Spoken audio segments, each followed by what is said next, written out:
pagar laut jalan terus, tapi tampak jelas ada upaya mengaburkan siapa pemilik pagar laut itu.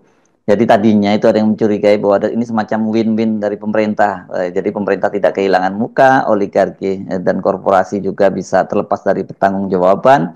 Dan di luar itu sebenarnya sekarang ini bagi rakyat kecil termasuk para nelayan itu mereka bisa telanjang kok dengan melihat bagaimana permainan antara oligarki dan kepentingan politik yang dalam hal ini tentu kita bicara adalah pemerintahan lama di era Jokowi.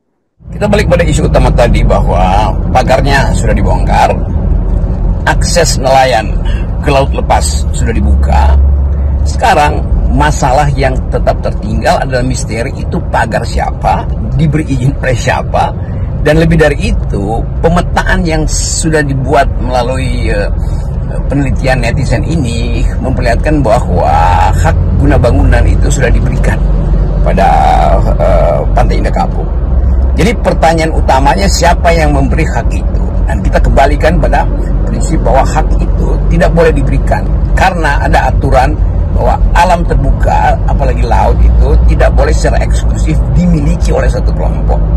Akses menuju laut itu tidak boleh ditutup karena itu bukan bagian dari kepentingan satu orang aja tuh. Nah, menatap matahari menghasilkan romance di pinggir laut itu dari sejak peradaban pertama itu sudah menjadi hak publik.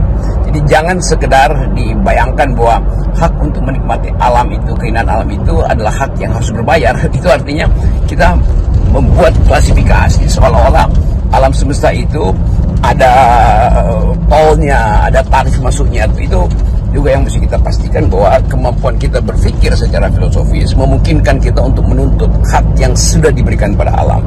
Jadi kita akan tonton masalah ini lebih jauh dan dengan satu kepastian kita tuntut